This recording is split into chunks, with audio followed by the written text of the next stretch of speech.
Sa sandaling marinig ng ating bida na ang Soul Devouring Beast ay kayang lumikha ng isang God-level powerhouse, siya ay lubos na niyanig. Sa sobrang gulat, pansamantala siyang napatigil sa kanyang kinatatayuan. Sa mismong sandaling iyon, isang misteryosong lila na enerhiya ang nagsimulang kumalat sa kanyang paligid. Ang mga mahiwagang simbolo at runic circles ay nagsimulang uminog sa hangin, at sa kanyang pagkamangha, inulit niya ng malakas ang mga sinabi ni Dragon Antares, God-level powerhouse. Nang marinig ito, kinausap ni Dragon Antares ang ating bida at sinabi, "Oo, tama ang narinig mo. Basta't hayaan mo ang isang God-level formation master na bumuo ng isang Soul Fusion Grand Array at ikaw ang gaganap na sentro ng Pormasayon, sa oras na ang mga Soul Devouring Beast sa loob ng Pormasayon ay tuluyang malipol, ang lahat ng lakas ng kaluluwa na ilalabas nila pagkatapos ng kanilang kamatayan ay dadaloy sa iyo lamang, at magiging sustansya mo." Ang ganitong uri ng pagpapalakas sa antas ng kaluluwa ay isang bagay na hindi kayang abutin kahit ng mga primordial runes na taglay mo. Matiyak ang nakikinig ang ating bida habang patuloy sa pagsasalita si Dragon Antares. Itinaas niya ang kanyang mga kuko at itinuro ang ating bida sabay sabing, "Kaya ito ay isang pagkakataong minsan lang sa buhay at laban sa tadhana.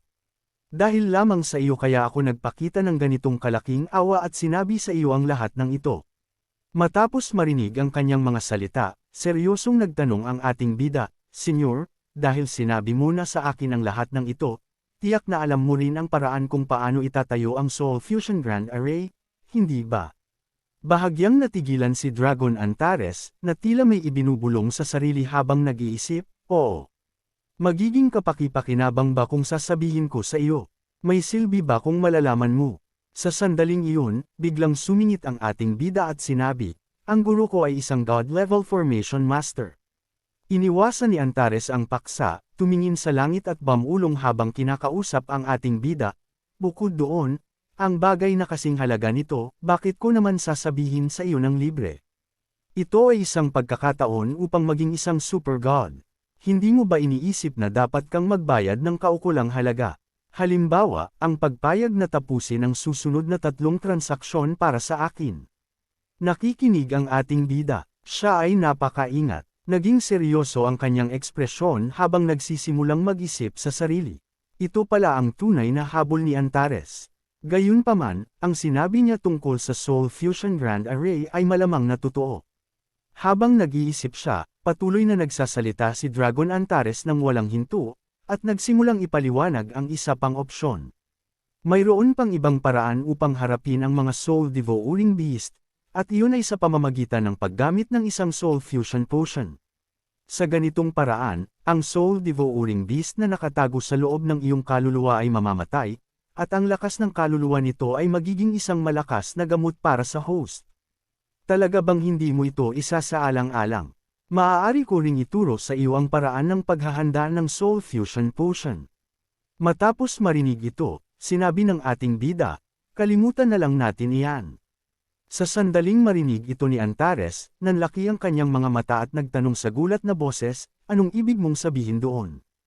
Kinakamot ng ating bida ang kanyang ulo na parang isang tanga at nagsalita sa paraang parang wala lang, "Hindi ko kayang bayaran, kaya wala akong choice kundi isuko na lang." Tungkol naman sa Soul Fusion Potion, may mga talaan tungkol dyan sa mga sinaunang teksto ng aming lahi. Kaya naming mga tao na ihanda iyan ng mag-isa. Pagkatapos magsalita, magalang siyang yumukod kay Antares at nagsabi, "Ngunit, gayunpaman, maraming salamat, Senyor, sa pagbibigay sa akin ng sagot." Pagkasabi nito, tumalikod na siya at nagsimulang maglakad palayo. Nang makitang paalis na ang ating bida, mabilis siyang pinigilan ni Antares at nagtanong, "Teka, hindi mo ba gustong maging isang super god?" Lumingon ang ating bida. Nakangiti siyang sumagot, "Gusto ko, pero masyadong mataas ang presyo. Hindi ko kayang bayaran." Dahil sa sagot na ito, naiwang tulala si Antares. Medyo nagpanik, muli niyang pinigilan ang ating bida at sinubukang kumbansihin ito, "Sandali lang. Ang 3 transaksyon ay hindi dapat maging masyadong mahirap para sa iyo." Tumawa ang ating bida at sumagot, "Mahirap sila. Isang pagkakamali lang at maaaring mawala ang aking buhay. Kung mamamatay ako, paano pa ako magiging isang super god?" Itinaas ni Antares ang kanyang kamay. Nagsenyas siya gamit ang dalawang daliri habang nagtatanong, sige, paano kung dalawang transaksyon na lang? Sumagot ang ating bida, hindi. Masyadong mapanganib ang mga transaksyon mo. Noong huli, muntik na akong mamatay sa Burial Thunder Gorge. Sa sandaling marinig ito ni Antares, muli siyang nakiusap sa ating bida, pag-isipan mo pang mabuti. Dalawang transaksyon na ang pinakamababang maibibigay ko. Dahil dito, natuwa ang ating bida. May nakakalokong ngiti siyang naisip sa sarili, kinakabahan na ang taong ito. Maaari pang pag-usapan ang presyo. Sa kabilang banda, si Antares ay lubhang nagalit na sa pakikinig sa ating bida. Naging seryoso ang kanyang mukha, itinaas ang kanyang kamay, nagpakita ng isang daliri, at galit na sinabi, isang transaksyon. Pagkatapos ng iyong third advancement, pumunta ka sa Dragon King Hall Dungeon at kunin ang Dragon Pearl para sa akin. Ituturo ko sa iyo kapwa ang paraan ng paggawa ng Soul Fusion Potion at ang paraan ng pagbuo ng Soul Fusion Grand Array. Sa sandaling marinig ng ating bida ang alok na ito, huminto siya, iniabot ang kanyang kamay, at nakangiting nagsabi, deal. Nagkaroon ng kasunduan ang dalawa. Pagkatapos nito, nag-teleport na ang ating bida palayo at lumisan sa lugar. Nang makaalis na ang ating bida, galit na ibinagsak ni Antares ang kanyang mga kuko, iniisip ang katusuhan ng ating bida at ang sarili niyang kahangalan. Nagngangalit sa galit, sinabi niya, buwisit. Paano naging ganoon katalas ang batang iyon? Saan ba ako nagkamali? Gayunpaman, matapos mag-isip sandali, kumalma si Antares at nagsabi sa sarili, pero gayunpaman, hindi ako lugi. Ang Soul Fusion Grand Array ay nakatakda naman talagang ibigay sa kanya. Hindi ko lang inaasahan na lilito ng ganoon kaga ang Soul Devouring Beast. Ang mundong ito ay malapit nang magkaroon ng isang super god, at malapit na rin akong maging malaya. Pagkatapos nito, ang kwento ay direktang lumipat sa bakuran kung saan nakaupo si Meng. Biglang nag-teleport ang ating bida at lumapag doon.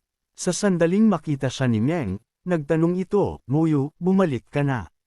May nakuha ka ba? Sumagot ng seryoso ang ating bida, opo, tapos na ang gawain. Pagkatapos, nang hindi nagsasayang ng oras, mabilis siyang kumuha ng ilang kagamitan mula sa kanyang inventory at inilagay ang mga ito sa mesa sabay sabing, ang mga ito ay ibinigay sa akin ng senior na iyon. Ang paraan ng paggawa ng Soul Fusion Potion, at ang formation diagram ng Soul Fusion Grand Array. Kinuha ni Meng ang artifact na naglalaman ng diagram mula sa mga gamit sa mesa. Binuksan niya ito at naguguluhan na nagsabi, isang formation diagram artifact. Sa sandaling bumukas ang artifact, isang pahina ang lumipad palabas mula sa loob nito. Pagkalitaw ng pahinang iyon, isang malakas na kidlat ang pumutok pataas sa langit. Sa loob ng kidlat na iyon, may mga nakasulat na salita. Nanlaki ang mga mata ni Meng sa gulat pagkatapos. Ay mabilis niyang hinawakan ang papel at sinimulang suriin itong mabuti. Matapos pag-aralan ang porma sayon sa papel, nag-isip siya at nagsabi, napakagaling na porma sayon. Nang makitang seryosong nagbabasa si Meng, nagtanong ang ating bida, Guro, kaya ba itong itayo? Sumagot si Meng, dapat ay posible ito, ngunit kailangan ko pa itong pag-aralan ng husto. Gayunpaman, kung hindi ako nagkakamali, ang Soul Fusion Grand Array na ito ay tila magagamit lamang para sa isang solong tao. Sa sandaling ito, ang maningning na kidlat ay patuloy na lumalabas mula sa papel at kumikiskas sa paligid ni Meng. Nang marinig ito, naging seryoso ang ating bida at idinagdag, sinabi ng senior na iyon na ang pormasyong ito ay maglalatag ng pundasyon para maging isang super god ako. Nang marinig ni Meng ang mga salitang ito mula sa ating bida, agad niyang ibinaba ang papel at tiningnan siya. Namutla ang kanyang mukha at pinagpawisan habang nabiglang nasabi ang, isang super god. Inutusan niya ang ating bida na ipaliwanag ang lahat ng nangyari sa pagitan nila ni Antares, ulitin mo ang buong pag-uusap niyo ng senior na iyon. Isinalaysay ng ating bida ang lahat ng sinabi ni Antares sa kanya, ng eksakto sa kung paano ito nangyari. Lumipas ang mahabang oras bago niya natapos ang pagpapaliwanag. Matapos marinig ang lahat, naging lubhang seryoso si Meng at nagsabi, tama ang kanyang sinabi. Gaano man karami ang god level na eksperto, hindi sila may kukumpara sa isang solong super god. Tila inaasahan niya talaga na magiging isa kang super god. Kung tama ang hula ko, kahit na ayaw mo talaga ng Soul Fusion Grand Arena ito, ipipilit pa rin niya ito sa iyo. Nang marinig ito, nagkunwaring inosente at walang malay ang ating bida, kung alam ko lang iyon, hindi na sana ako pumayag na makipagpalit sa kanya. Napangiti si Meng at nagsabi, matalino ka na, bata. Ang senior na iyon ay malamang na nalulungkot pa rin dahil doon. Ngunit dahil ang pormasyong ito ay may pagkakataong gawin kang isang super god, gagawin ng iyong guro ang lahat ng kanyang makakaya para tulungan ka. Habang nagsasalita, binuksan ni Meng ang kahon na naglalaman ng isa pang artifact at maingat itong sinuri, para naman sa Soul Fusion Potion, kailangan nating umasa kay matandang Shu. Nag-isip si Meng tungkol sa mga gamot na ito at nagsabi, dahil sa mga Soul Fusion Potion na ito, ang imperyo ay maaaring pumasok sa isang panahon kung saan maraming henyo ang lilito. Ngunit para sa mga professional, mas mahalaga ang karakter kaysa sa talento. Ang pagpili kung sino ang gagamit ng mga Soul Fusion Potion na ito ay dapat gawin ng napakaingat. Tumingin siya sa ating bida at nagtanong, nga pala, Moyo, ano ang iyong mga susunod na plano? Sumagot ang ating bida, gusto kong maghanap ng lugar para magpatuloy sa pag-level up. Naging seryoso ang mukha ni Meng at nagsabi, mabuti yan. Si Matandang Bai ay pumunta lamang sa Kunlun Divine Palace para hanapin ang Spring Soul Beast. Magiging ligtas ka rin kung pupunta ka roon. Hindi mo na kailangang mag-alala sa mga bagay dito, kami at ang pamilya ng hari ang bahala sa lahat. Pagkatapos nito, ang kwento ay direktang lumipat sa palasyo ng hari, kung saan makikita si Haring Dongfang Yi. Nakatayo siya sa harap ng kanyang trono habang ang lahat ng matatanda ng palasyo ay nasa harap niya. Sumigaw si Yi sa lahat, ito ay usapin tungkol sa kinabukasan ng lahi ng tao. Hinihiling ko na ang lahat ay kumilos ng mahigpit ayon sa plano. Pagkatapos nito, ang lahat ng planong may kaugnayan sa mga Soul Beast ay nagsimulang isulong sa buong bilis. Ang kwento ay lumipat naman sa Abyss World, kung saan ang Demon Emperor ay nakaupo sa kanyang trono. Nakatayo sa harap niya ang Succubus Queen na nakayuko ang ulo matapos magbigay ng impormasyon. Matapos marinig ang ulat, seryosong nagtanong ang Demon Emperor, sinasabi mo bang si Meng Anwen ng lahi ng tao ay kasalukuyang may isinasagawang lihim na plano? Sumagot ng may paggalang ang Succubus Queen, opo, dakilang Demon Emperor. Ayon sa impormasyong nakuha namin kamakailan, tila nagtatayo si Meng Anwen ng isang partikular na porma sayon. Ang lawak ng pormasyong ito ay napakalaki, halos sumasakop sa buong imperyo ng Xiangxia. Ngunit nag-alinlangan siya bago nagpatuloy. Ang huling pagtitipon ng mga sumasamba sa demonyo ay halos nalipol, kaya wala kaming paraan para makakuha ng karagdagang impormasyon. Matapos marinig ito, sinabi ng Demon Emperor, si Meng Anwen ang tanging dual god level existence sa alchemy at formation sa buong lahi ng tao. Ang kanyang katayuan ay napakataas, at kalahati ng puwersa ng militar ay nasa ilalim ng kanyang kontrol. Ang isang taong katulad niya na nagpaplano ng lihim ay tiyak na may ginagawang isang bagay na yayanig sa mundo. Iniabot niya ang isang kristal sa Succubus Queen at sinabing, dalhin mo ang bowl ang kristal na ito sa lahi ng tao. Lumapit ka hanggat maaari sa pormasyong itinatayo ni Meng Anwen, at pagkatapos ay paganahin ang bowl ang kristal. Gusto ko na ikaw mismo ang humawak sa bagay na ito. Naiintindihan mo ba? Nang marinig ito ng Succubus Queen, sumagot siya sa kabadong boses, naiintindihan ko po.